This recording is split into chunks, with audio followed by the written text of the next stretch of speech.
Soraklah umat Kristus, karena orang kudusnya.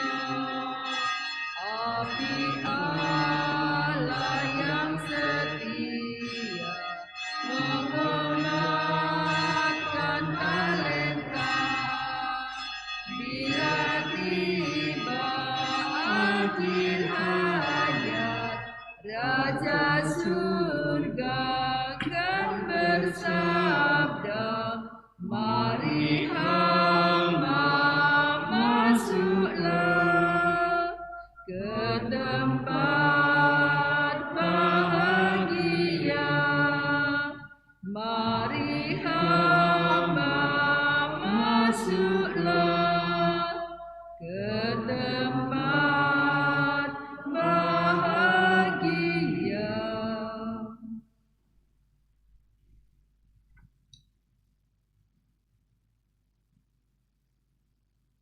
Dalam nama Bapa dan Putra dan Roh Kudus, Amin. Tuhan bersamamu. Dan bersama roh. Suster, frater, Bapak, Ibu, dan saudara-saudari yang terkasih, bersama dengan Bunda Gereja, kita merayakan peringatan wajib Santo Yohanes Bosco. Kita diundang oleh Tuhan untuk senantiasa mengikuti apa yang Ia kehendaki. Akan tapi dalam hidup ini seringkali kita tak mampu mengikuti apa yang dikehendaki oleh Tuhan. Menyadari segala kelemahan, kerapuan, dan keberdosan kita di hadapan Allah, marilah kita menundukkan kepala kita, mengakui dan menyesali bahwa kita telah berdosa supaya layak merayakan peristiwa penyelamatan ini. Tuhan Yesus Kristus, Engkau diutus untuk menyembuhkan orang yang remuk redam hatinya. Tuhan, kasihanilah kami. Tuhan, kasihanilah kami. Engkau datang untuk memanggil orang yang berdosa. Kristus, kasihanilah kami. Kristus, kasihanilah kami. Engkau duduk di sebelah kanan Bapa sebagai pengantara kami. Tuhan, kasihanilah kami. Tuhan, kasihanilah kami. Semoga Allah Maha Kuasa mengasihani kita, mengampuni dosa kita, dan menghantar kita ke hidup yang kekal. Amin. Marilah berdoa.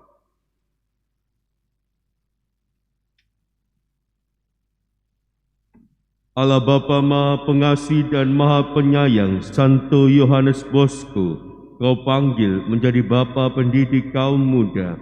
Nyalakanlah dalam hati kami api cinta kasih-Mu, sehingga kami pun selalu mengabdi-Mu tanpa pamrih dan ikut serta mengusahakan keselamatan sesama. Dengan pengantaran Tuhan kami Yesus Kristus, Putra-Mu yang hidup dan berkuasa bersama Dikau dalam persatuan Roh Kudus Allah sepanjang segala masa. Amin. Kita duduk untuk mendengarkan sabda Tuhan.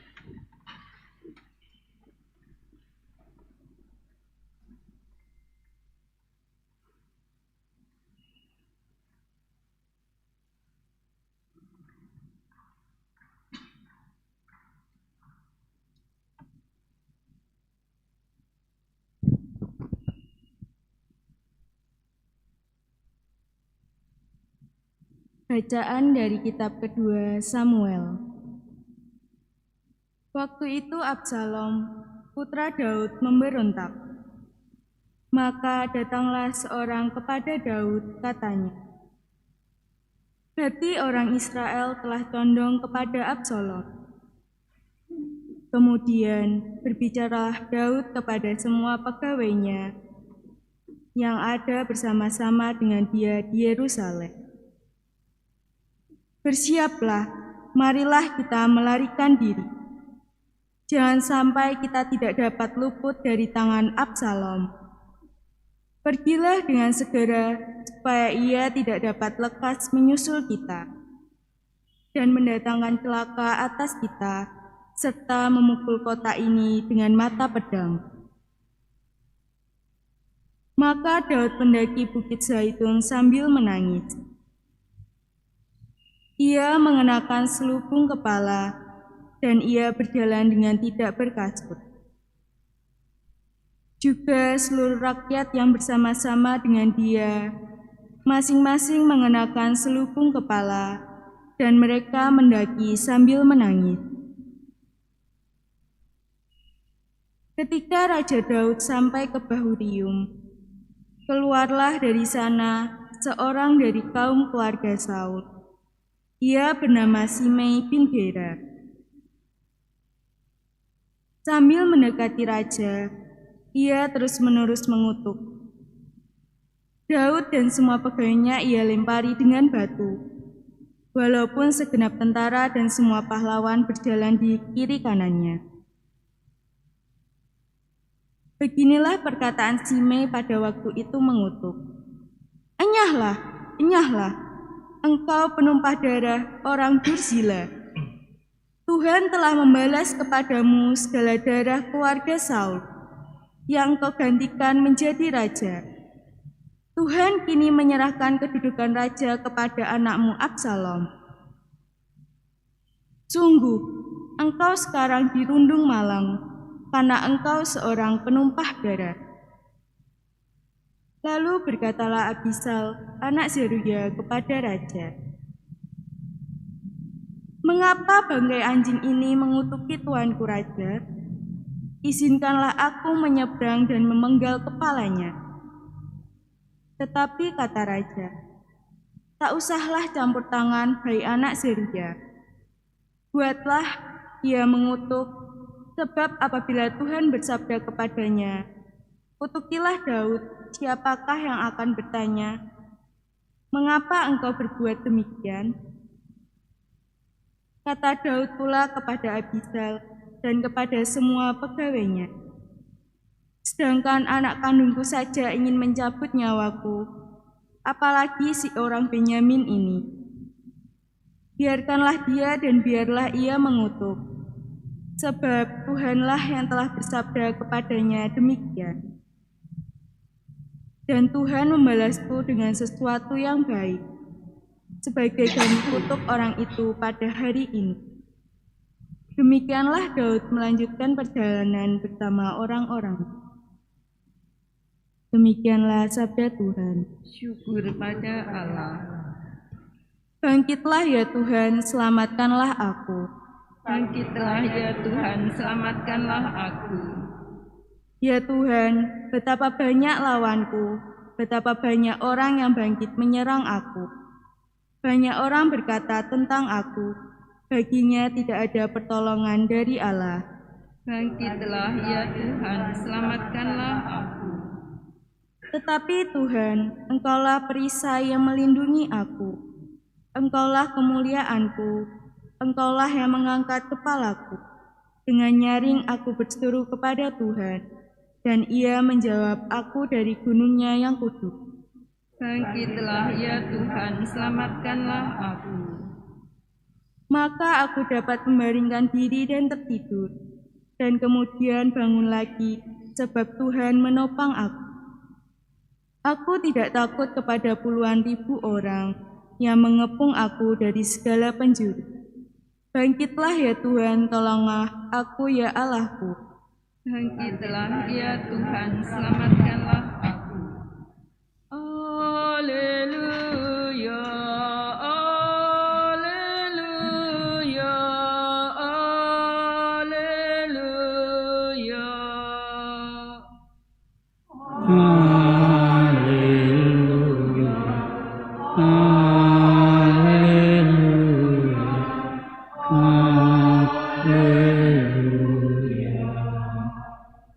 Seorang nabi besar telah muncul di tengah kita, dan Allah mengunjungi umat-Nya. Haleluya, haleluya, haleluya. Tuhan bersamamu. Dan bersama rohmu. Inilah Injil suci menurut Markus. Dimuliakanlah Tuhan. Sekali peristiwa, sampailah Yesus dan murid-muridnya di seberang danau Galilea, di daerah orang Gerasa. Baru saja Yesus turun dari perahu, datanglah kepadanya seorang yang kerasukan roh jahat dari perkuburan. Orang itu diam di sana dan tidak ada lagi yang sanggup mengikatnya dengan rantai sekalipun. Sudah sering ia dibelenggu dan dirantai, tetapi rantai itu diputuskannya dan belenggu itu dimusnahkannya, sehingga tidak ada seorang pun yang cukup kuat untuk menjinakkannya. Siang malam ia berkeliaran di perkuburan dan di bukit-bukit sambil berteriak-teriak dan memukuli diri dengan batu. Ketika melihat Yesus dari jauh, berlarilah ia mendapatkannya. Ia lalu menyembahnya dan dengan keras ia berteriak, "Apa urusanmu dengan aku, hai Yesus, Anak Allah yang Maha Tinggi?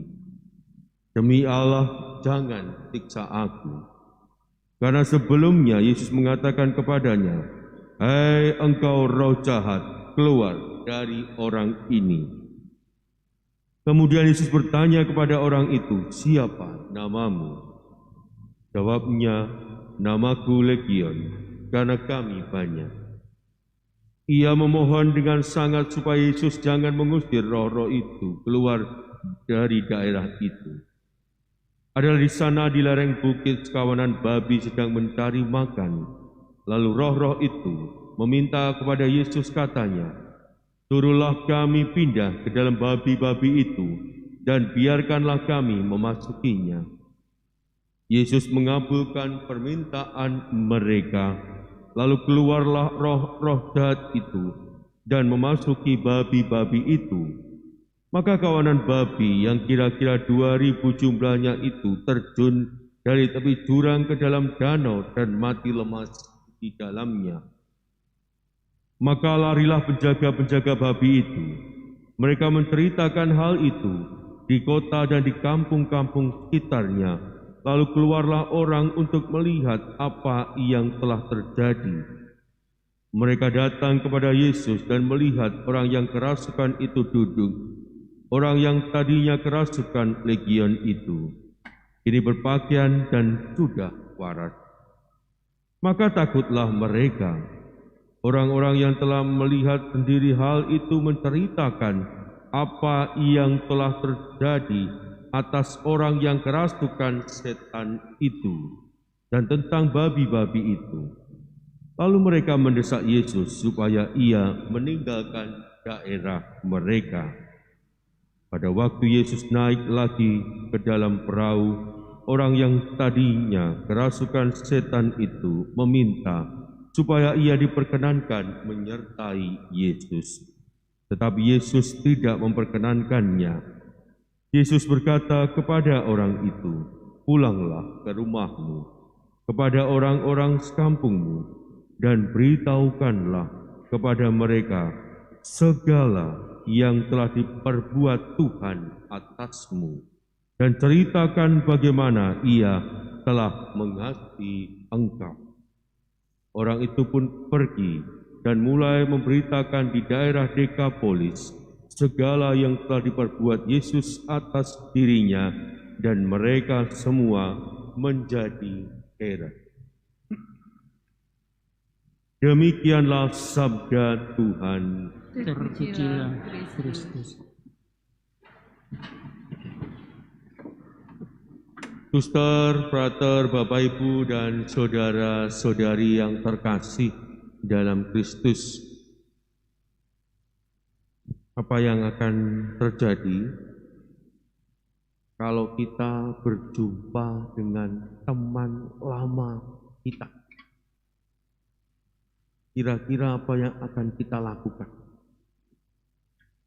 Kalau kita berjumpa dengan teman lama kita,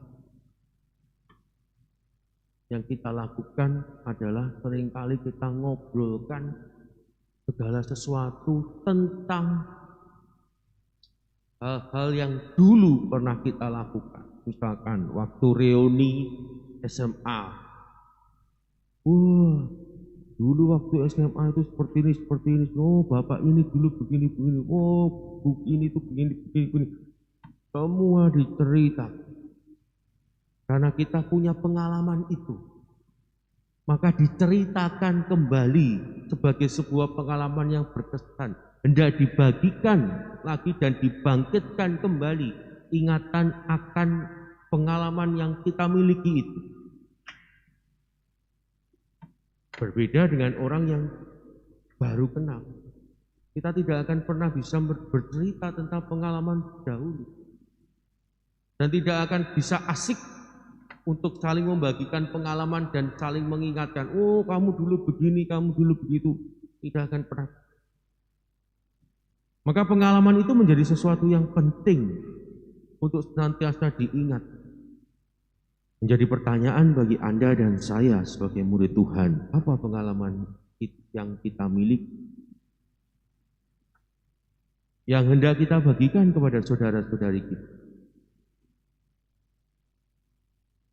Dalam Injil hari ini, Tuhan mengingatkan Anda dan saya agar kita diminta untuk memberitakan kepada semua orang segala yang telah diperbuat Tuhan atasmu dan ceritakan bagaimana Ia telah mengasihi engkau. Inilah yang harusnya kita wartakan, bagaimana kasih Tuhan yang begitu besar senantiasa menyertai kita mulai dari kita dilahirkan sampai hari ini kita boleh duduk ikut perayaan Ekaristi di gereja. Kasih Tuhan inilah yang hendaknya selalu kita wartakan dalam hidup kita dan bukan yang lain. Tetapi menjadi pertanyaan bagi Anda dan saya, apakah dalam hidup ini kita sudah melakukan itu semua? Ataukah justru kita melakukan hal yang lain? Dengan apa? Seringkali yang kita wartakan dan kita ceritakan tentang keburukan orang lain, tentang kejelekan orang lain, tentang prasangka-prasangka kita terhadap orang lain. Kalau itu yang terjadi, pertanyaan besarnya bagi kita semua, bagi Anda dan saya, jangan-jangan kita tidak memiliki pengalaman akan kasih Allah dalam hidup kita. Sehingga yang kita ceritakan bukan pengalaman akan kasih Allah itu. Karena kita tidak memiliki pengalaman itu. Padahal pengalaman itu nyata setiap hari kita rasakan. Atau jangan-jangan kita berpikir bahwa pengalaman itu bukanlah pengalaman yang penting. Pengalaman yang berharga yang kita miliki. Padahal kasih Allah itu senantiasa dicurahkan dan merupakan hal yang penting yang kita miliki. Hal yang berharga yang kita miliki dalam hidup ini untuk kita bagi. Maka mari kita membuka hati kita. Menyadari panggilan kita sebagai murid Tuhan bukan untuk menceritakan hal-hal yang lain, tetapi membagikan pengalaman akan cinta dan kasih Allah yang begitu luar biasa dalam hidup ini. Kepada siapa? Kepada semua orang yang ada di sekitar kita, mulai dari keluarga kita. Jangan berpikir mulai dari orang yang ada di ujung sana tanpa pernah mulai dari keluarga kita. Mulailah dari keluarga kita bercerita tentang kasih Allah melalui apa? Sikap, perbuatan, dan teladan hidup kita yang mengikuti apa yang dilakukan oleh Kristus, membawa kasih, membawa pengampunan bagi semua orang tanpa terkecuali. Berkat Allah melimpah dalam kehidupan kita.